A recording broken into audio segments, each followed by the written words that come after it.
Now the Three Martini Lunch with Greg Corombos and Jim Garrity. And welcome, everyone, to the Friday edition of the Three Martini Lunch, along with Jim Garrity of National Review. I'm Greg Corombos of Radio America. Good, bad, crazy martinis for you as usual. And we get our good martini, surprisingly, from Politifact today. That doesn't happen very often, but the head of Politifact stopped by to visit with Jake Tapper on the lead on CNN yesterday and offered the top 4 political lies of 2013. Not surprisingly, numbers 4 through 2 were from Republicans, and it was made abundantly obvious that the number 2 supposed lie from Ted Cruz actually turned out to be exactly right. It was about the exemptions and special subsidies that members of Congress continue to get for their health care coverage. But number 1 was this. Moving on to the most important, the lie of the year. Control room, I don't even know if we have this. Can we get a drum roll? Oh, thank you very much. So here it is, by popular demand, the number 1 lie of the year, based on something the president first said in 2009 and then updated in 2013. If you like your health care plan, you can keep your health care plan. What we said was you could keep it if it hasn't changed since the law's passed.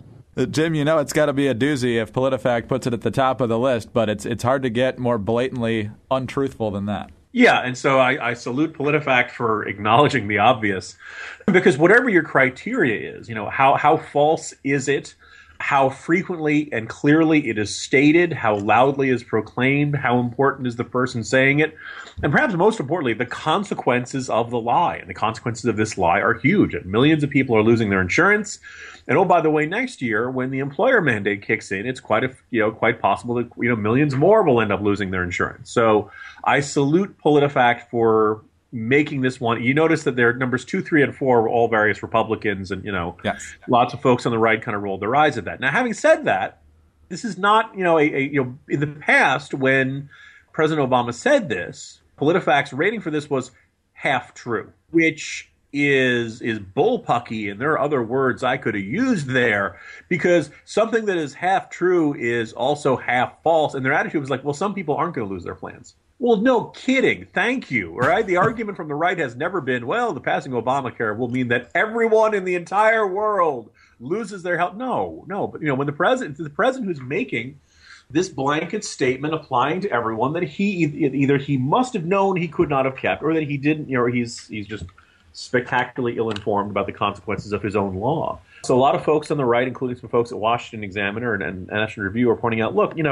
it's nice of Politifact to acknowledge this now. At least 3 times in 2012, they bashed Republicans for accusing that Obamacare was going to cost people their health insurance. And their answer was always, well, maybe. Well, no, it's not a maybe. It is a yes. It is clear now. And so Politifact, really needs to do a little bit of soul searching here, and whether they really are accurately assessing these things, if they really are checking the facts as they say, or whether they're allowing themselves to be spun by either what they want to be true or what the politicians they prefer, a.k.a. Democrats, want to be true. So it's good for Politifact, but the fact that they have recognized this now really tarnishes all the work that they have done in the past couple of years. Jim, everything you said is true, and I've just received a bulletin that Politifact has rated that pants on fire. Okay, gasoline undies over there. All right, on to Martini number 2 now, and this comes straight from the top item in today's Morning Jolt by Jim, and it comes from the latest changing of the rules on the fly from the Obama administration, and particularly Health and Human Services.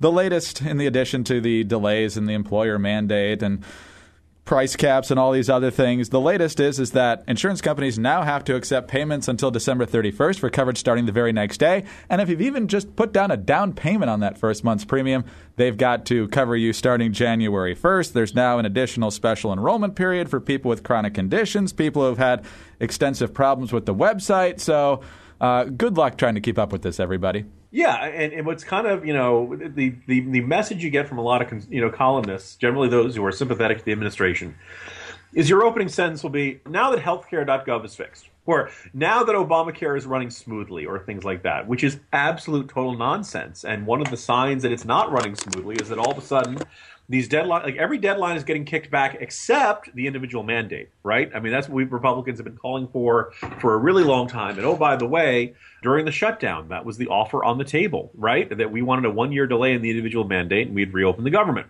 Well, that's not going to be the case. But everything else has to be. And what they're suddenly recognizing is that, look, lots and lots of people basically are going to start January 1st without health insurance. And that's a really huge deal.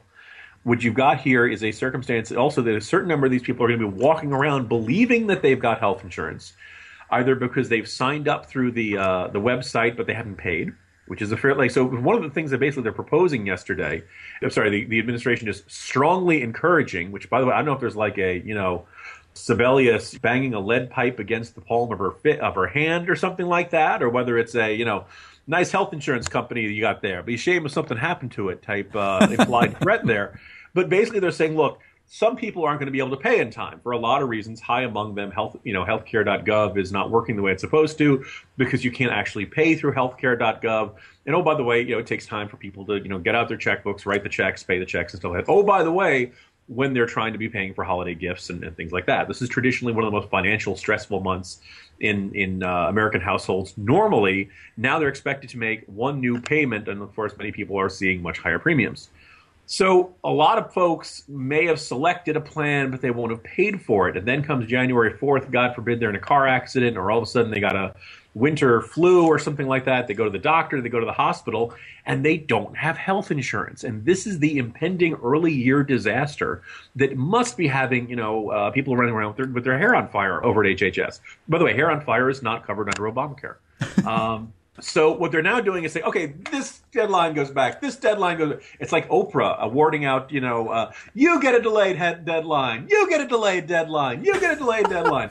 And at some point, you're wondering, well, why are we not just delaying the individual mandate, which is what's driving all the pressure to get these things done by a particular deadline? They can't do that. This thing continues to be jury-rigged and tied together with spit and baling wire and not even any duct tape or anything like that. It is going to be bad. The only question is how bad. And kind of the theme of the jolt is this kind of incurable optimism amongst the administration, amongst most of its congressional allies, this ludicrous Stan Greenberg poll, and lots of it is that this thing will take care of itself. It's going to be fine. It's going to work. These things always work out in the end, except that they don't. And they've never implemented something as big and complicated as this. And it's never affected this many people before. And, just this morning, as I pointed out, they announced that if you applied by paper, because remember the website wasn't working correctly, they've still got a backlog of about 100,000 people. There are 50,000 to 60,000 people where it has not, the application isn't completed because it's not filled out correctly. There's not enough information there. They're trying to reach those people, but they're not succeeding. I love this sentence. The applications are supposed to be mailed notification letters, but none were mailed out until recently, and the vast majority still have not. Greg, the deadline to get insurance written in the law to make sure that you're covered by January 1st is December 23rd. That is 10 days from now. Right. And there's this giant stack of mail somewhere in HHS that they're waiting to, get out the door. So the train wreck continues. The boxcars full of explosives are starting to come upon us.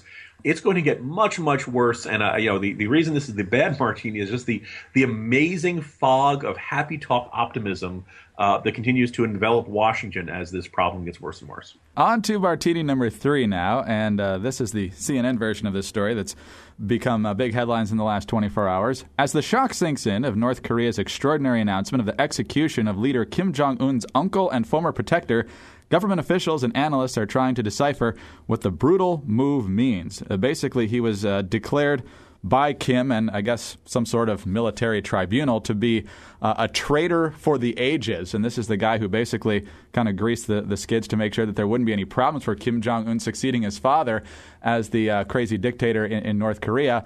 Jim, I don't think any of us have a whole lot of sympathy for the uncle, but we're clearly dealing with somebody who might even be more unhinged than his dad. And, oh, yeah, he's got nukes. Yeah, I'm going to use an oft-cited joke on Twitter late last night.